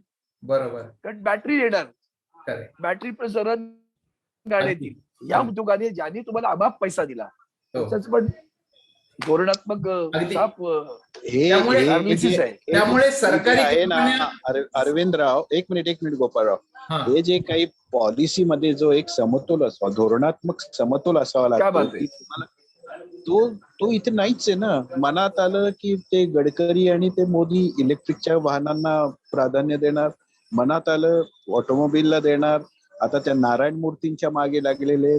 त्यामुळे या सरकारमध्ये एक सुसंगतपणा, समतोलपणा याचा पूर्णपणे अभाव आहे आणि त्यामुळे तो धोरणामध्ये देखील तो रिफ्लेक्ट होतो. प्रचंड वाईट वाटतं. म्हणजे ते पाहिलं का अशी भीतीच वाटते, असं काय होईल. खरंय म्हणजे ते पाहिलं का अशी भीतीच वाटते, असं काय होईल. खरंय गाड्या खूप प्रॉडक्ट करून झालं, मार्केटला कोणी उचलायला गाड्या नाही. आता पैसा कुठे आहे लोकांकडे, तुम्ही त्यांना करायला लावलं. आणि आता तुम्ही इलेक्ट्रिक बल्ब बसेस आणणार, तेव्हा मग या गाड्यांना यांना अँसिलरी असायची किंवा हेच देणार, आणखी काही मशीन देणार, आतल्या त्याला मुव्हिंग पार्ट्स आहेत अतिशय कमी असतात इलेक्ट्रिकल बसेस आहे ना. आता फोर्ड कंपनीनी आपलं प्रोडक्शन 4,000 कामगार बेकार आहेत आणि हे फक्त त्या फोर्ड कंपनीतले. तुम्ही म्हणताय त्याप्रमाणे अँसिलरी किती असतील 2 युनिट बंद केली त्यांनी, चेन्नई आणि दिल्ली. चेन जी आहे ती सगळी हे होणार, बेकार होणार. अगदी सप्लायर्स आहेत त्यांचे सगळे वेंडर्स. आज आपली चर्चा अतिशय उपयुक्त झाली आहे. आदरणीय नामदार जयंतराव पाटील देखील या ठिकाणी जॉईन झालेले आहेत. मी राजीव गांधी स्मारक समितीच्या वतीने त्यांचं मनापासून या ठिकाणी स्वागत करतो. राज्याचा अर्थसंकल्प 7 ते 8 मांडणारे एक अभ्यासू व्यक्तिमत्व आणि अर्थमंत्री राहिलेले, आज जलसंपदा मंत्री आणि राष्ट्रवादी काँग्रेसचे अध्यक्ष नेते या ठिकाणी जयंतराव पाटील, एक अभ्यासू व्यक्तिमत्व, मितभाषी व्यक्तिमत्व या ठिकाणी आज आपले विचार याविषयी मांडतील, परखडपणे मांडतील. आणि आनंदजी बागायतकर आणि अरविंदजी सावंत यांचंही जयंतरावांनी भाषण ऐकलेले, जरी त्यांचा कॅमेरा स्विच ऑफ होता. या दोघांचे विचार ऐकले, मनोगत या ठिकाणी जयंतराव पाटील यांनी व्यक्त करावं अशी मी त्यांना विनंती करतो. राजीव गांधी स्मारक समितीच्या वतीने आज या सभेचं आयोजन करण्यात आले. त्यासाठी उपस्थित असणारे शिवसेनेचे नेते खासदार अरविंद सावंतजी, महाराष्ट्रातील देशातील ज्येष्ठ पत्रकार अनंत बागायतकर साहेब, भाऊसाहेब आजबे आणि आयोजक आपले गोपाळदादा तिवारीजी आणि हा कार्यक्रम ऑनलाईन पाहणाऱ्या माझ्या सर्व बंधू भगिनी आणि मित्रांनो, मगासपासून दोन्ही भाषणं ऐकली. आपल्या सर्वांना या देशात काय चाललंय हे समजण्या इतपत ही भाषणं अतिशय प्रभावी आणि माहितीनं परिपूर्ण झालेली होती. आपल्या थोर साहित्यिकांनी या देशाला सोने की चिडिया असं पूर्वी संबोधलेलं होतं. सर्व अंगाने सुजलाम सुफलाम असलेला आपला देश अनेक परकीयांनी आक्रमण केल्यानंतर या देशात सोने की चिडिया हे जे शब्द आहेत ते या देशावर आक्रमण करणाऱ्या लोकांनी डोळ्यासमोर ठेवून आक्रमण ते करत गेले. देशाची लुटालूट अनेक वर्ष चालू होती. गझनीच्या महमदापासून अनेकांनी या देशावर आक्रमण केलं. आपल्या देशाला याचा फार मोठा फटका बसला. ब्रिटिशांनी आपल्यावर सत्ता गाजवली. त्यावेळी ब्रिटिशांचा एक आर्म ईस्ट इंडिया कंपनी, त्यांचं सो कॉल्ड प्रायव्हेटायझेशन होतं असं म्हणायला काही भरपूर वाव आहे असं मला वाटतं. आणि 1947 साली आपण भारतातून स्वातंत्र्यात आलो. इथं लोकशाही जन्माला आली. पंडित जवाहरलाल नेहरूंनी 10 वर्ष तुरुंगवास भोगलेला होता. आणि स्वातंत्र्याच्या चळवळीत ज्यांनी प्रयत्न केले, कष्ट घेतले, महात्मा गांधींच्या विचारानं या देशातल्या सर्वसामान्य माणसाच्या हातात सत्ता देण्यासाठी या देशात लोकशाही निर्माण झाली. आणि लोकशाही निर्माण होताना भारतामध्ये जो सामान्य माणूस आहे, डॉक्टर आंबेडकरांनी त्यालाही मताची एकच व्हॅल्यू दिली आणि टाटा बिर्लांच्या सारख्या धनिकांना देखील एकच मताची व्हॅल्यू दिली. त्याचा उद्देशच पंडित जवाहरलाल नेहरूंचा किंवा डॉक्टर बाबासाहेब आंबेडकरांचा हा होता. या देशात जी लोकसंख्या असेल त्या लोकसंख्येला मताचा अधिकार बहाल करून या देशाच्या जनमताची चाचणी दर 5 वर्षांनी व्हावी आणि त्याप्रमाणे या देशातल्या लोकांनी या देशात राज्य करणाऱ्या लोकांना निवडून द्यावं. आता ही झाल्यानंतर आज 75 वर्ष भारतात झाली. 75 वर्ष स्वातंत्र्याला झाल्यानंतर या 75 वर्षात आपल्या देशाने प्रचंड प्रगती केली. सुईपासून आता विमानं तयार करण्यापर्यंत आपण मजल मारली. यान आपण तयार करायला लागलो. या देशाने मागच्या 75 वर्षात 1947 आधी या देशाची परिस्थिती बघितली तर 47 आधी जी परिस्थिती ज्यांना माहिती होती त्यांना ही प्रगती कशी झाली याचं फार मोठं आश्चर्य वाटतं. आणि अतिशय वेगानं आणि दर 5 वर्षी प्लॅन्ड ग्रोथ आपण या देशात करण्याचा प्रयत्न केला. या देशामध्ये आपण पंडित जवाहरलाल नेहरूंनी ही कल्पना आणली की या देशात दर 5 वर्षाचं नियोजन आपण करावं. म्हणून नियोजन प्लॅनिंग कमिशन या देशात जन्माला घातलं. प्लॅनिंग कमिशनच्या समोर देशातली सर्व राज्य जाऊन आपण पुढचे 5 वर्ष कशी करणार आहोत, दरवर्षी आपण त्या उद्दिष्टापर्यंत पोहोचण्यासाठी काय करणार आहोत हे दरवर्षी दिल्लीला जाऊन चर्चा करून ठरवलं जायचं. थोडीशी या देशातल्या नियोजनबद्ध प्रगतीमुळं या देशात सर्वदूर विकास पोहोचला. नाहीतर मग मुंबईतच, कलकत्त्यातच आणि दिल्लीतच विकास थांबला असता. पण त्याचा परिणाम हा झाला की सर्व देशात नियोजनबद्ध प्रगती झाली. केरळला ज्या व्यवस्था निर्माण झाल्या त्याच तामिळनाडूत झाल्या, त्याच आपल्या हरियाणात झाल्या. आणि म्हणून नियोजनबद्ध या देशाच्या सर्व भागातल्या सर्वदूर लोकसंख्येला स्वातंत्र्याचा, लोकशाहीचा आणि समाजवादी विचारसरणीनं संपत्ती सगळीकडे वाटप विकेंद्रित झाली पाहिजे या उद्देशाला 70-75 वर्षात बऱ्यापैकी यश आलं. महात्मा गांधी, ज्योतिबा फुले, डॉक्टर बाबासाहेब आंबेडकर, छत्रपती शाहू महाराज या थोर महात्म्यांनी आपल्या देशाच्या विकासाचा वैचारिक आणि इन्फ्रास्ट्रक्चर वाईज पाया रचला. हेल्थ सेक्टर असेल, वाहतूक असेल, IT सेक्टर असेल, ह्या सर्वच क्षेत्रात भारत सरकारने विकास केला. राजीव गांधींनी तर या देशात पहिल्यांदा कॉम्प्युटरची मुहूर्तमेढ रोवली.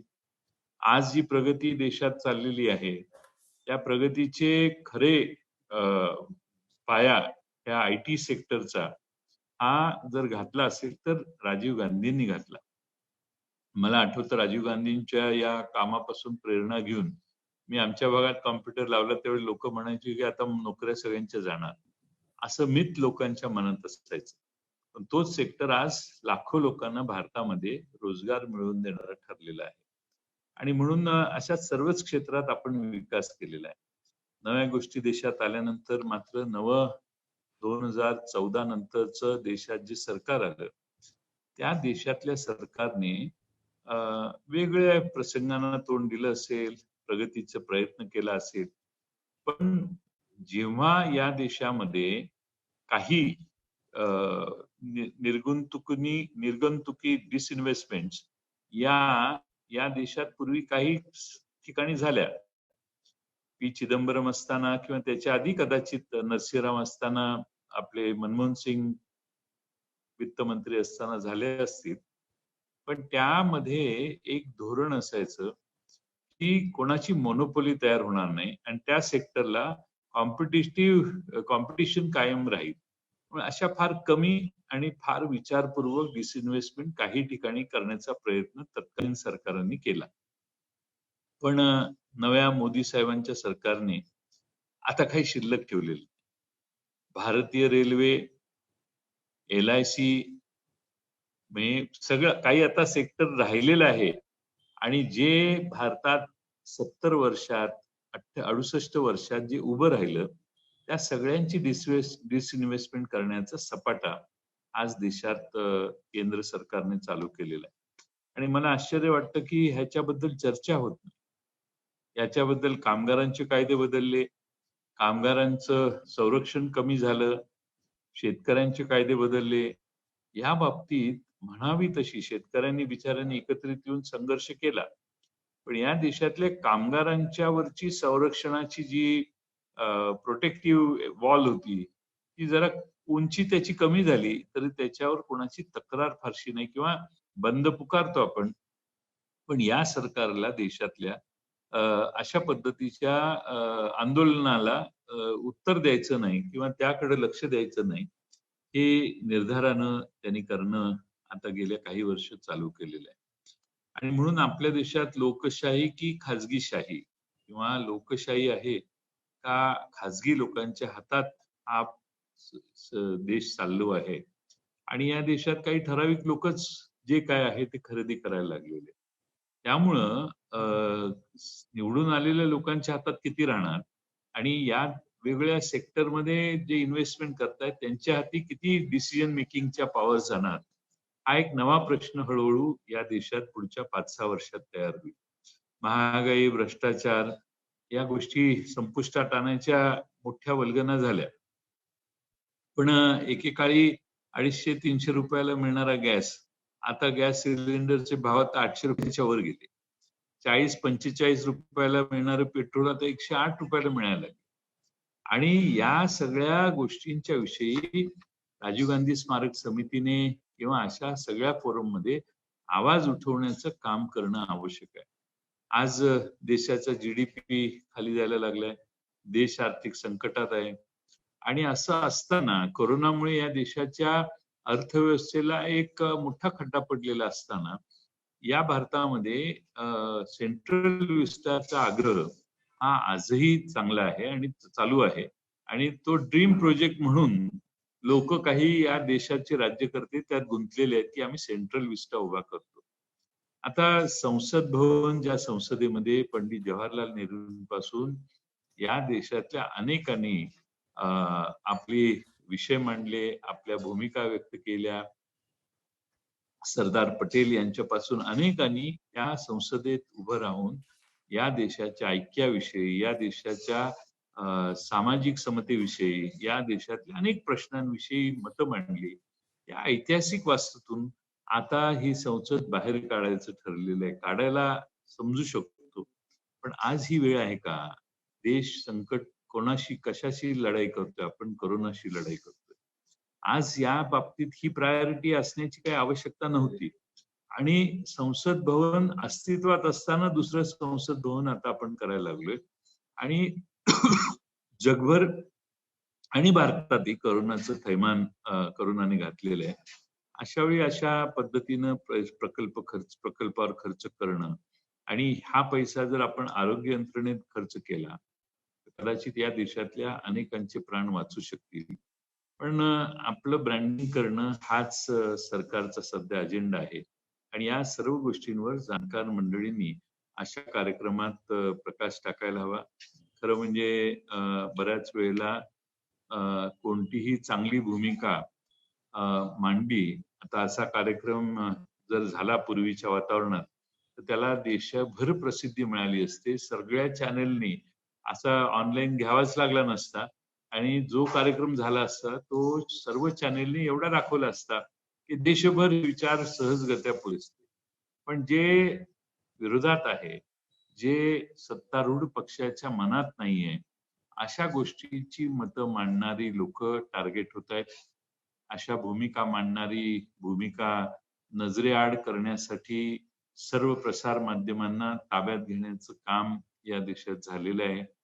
तुम्ही आम्ही कोणताही विचार मांडला तरी तो चालेलच किंवा तो या देशात मान्य होईल अशी आता सुतराम शक्यता नाही.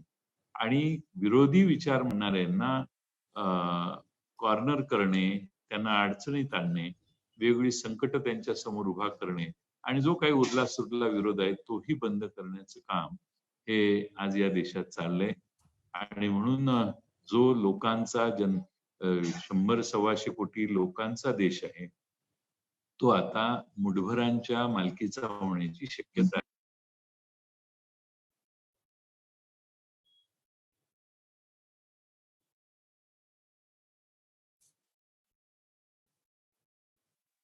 कोणत्याही परिस्थितीत हा देश माझ्या मालकीचा आहे. पण कदाचित या देशातला उद्योग सांगितला माझ्या रेल्वेत बसलेला तू माझ्या विमानात बसलेला आहेस, तू माझ्या रस्त्यावरून चाललेला आहेस, तू माझ्या कंपनीमध्ये काम करतोयस.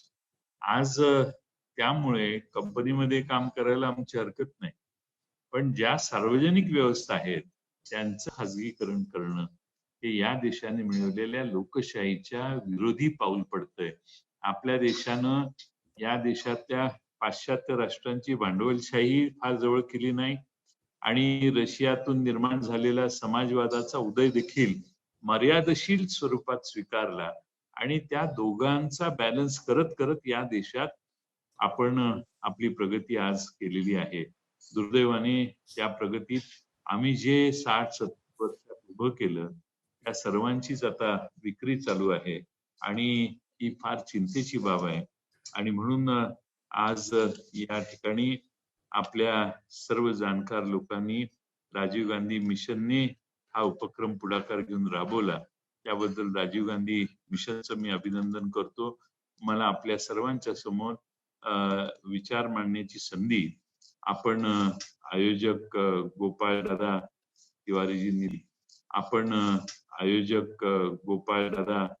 तिवारीजींनी दिली. अनेक वर्षाचा माझा त्यांचा जुना संबंध आहे.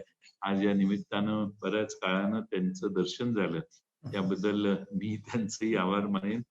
राजीव गांधी स्मारक समितीचे आभार मानेन. राजीव गांधीजींना मी फार जवळून ओळखायचो आणि माझा त्यांचा शेवटच्या काळात 3-4 वेळा फार जवळचा संपर्क झालेला होता. त्यामुळे एक आदर्श व्यक्तिमत्व ह्या देशासाठी झटणारं आणि सर्वांना सन्मानानं वागवून या देशात तरुणांना जबाबदारी देण्याची इच्छा असणारं नेतृत्व आम्ही सगळ्यांनी फार जवळून बघितलेलं आहे. आणि म्हणून त्या राजीवजी गांधींना अभिवादन करतो आणि माझे 2 शब्द पूर्ण करतो. धन्यवाद जयंतरावजी. पश्चिम महाराष्ट्रातली पुरोगामी महाराष्ट्रातील गांधीवादी नेतृत्व स्वातंत्र्य सेनानी वसंतदादांबरोबर काम केलेले आदरणीय राजाराम बापू पाटील यांचे चिरंजीव, त्यांच्या विचाराचा संस्कृतीचा वारसा त्यांच्या प्रत्येक शब्दातनं त्या ठिकाणी व्यक्त होत आहे. जयंतराव पाटील या ठिकाणी आले, त्यांनी आपले विचार मांडले आणि लोकशाही पुढील संभाव्य धोके काय आहेत हे कथित केलं. त्यामुळे सत्तेचं विकेंद्रीकरण, सत्ता संपत्तीचं एक काळी झालेलं आता एकवटीकरण होत आहे. म्हणजे उलटी गंगा वाहती का काय या देशात, असं वाटू लागलेलं आहे. आणि या सगळ्या ह्याच्यामध्ये पूर्वीच्या सरकारांनी वेळोवेळी आपल्या कर्तबगारीनं उभी केलेली, लोकशाहीच्या प्रक्रियेतून उभी केलेली सेवा संपत्ती, या लोकांच्या सेवेकरता उभी केलेली सेवा संपत्ती आता खाजगीकरणाच्या गोंडस नावाखाली त्या ठिकाणी खाजगी भांडवलदारांच्या घशात जाऊ पाहत आहे. केलं या प्रयत्नांचं, त्याबद्दल त्यांचं मनापासून या ठिकाणी धन्यवाद देतो, त्यांचे आभार मानतो. आणि आनंदरावजी बागायतकर, अरविंदजी सावंत हे देखील या ठिकाणी आले, आपले विचार मांडले. त्या ठिकाणी आमचे सदस्य, अर्बन बँकेचे संचालक आणि कामगार नेते सूर्यकांत नाना मारणे हे आभार प्रदर्शन करतील आणि मग हा कार्यक्रम, ही वेबिनार मीटिंग संपुष्टात येईल. आज राजीव गांधी स्मारक समितीने जो हा महत्वाचा विषय घेऊन जे चर्चासत्र घडवलं, लोकशाही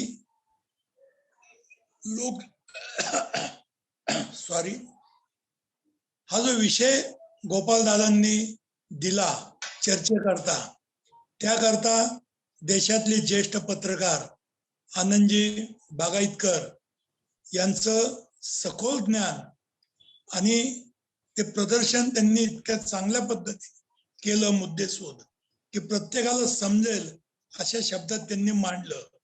त्याचप्रमाणे जयवंतरावजी पाटील, महाराष्ट्र राष्ट्रवादी काँग्रेसचे अध्यक्ष, यांचे खास आभार मानले पाहिजेत. ते अशा करता की राजीव गांधी स्मारक समिती जे आज काम करते, हे सर्व देशातच हे काम होणं गरजेचं आहे. त्याचप्रमाणे शिवसेनेचे अरविंदराव सावंत खासदार यांनी अत्यंत त्यांच्या अभ्यासू वृत्तीने, त्यांच्या अनुभवातून काही अनुभव सांगितले या चर्चेमध्ये. याचाच जनतेला, कार्यकर्त्यांना खूप फायदा होणार आहे. त्यांनी वेळात वेळ काढून या ठिकाणी वेळ दिला, म्हणून त्या सर्व नेत्यांचे राजीव गांधी स्मारक समिती पण पाहुणे आलेत मला. हो.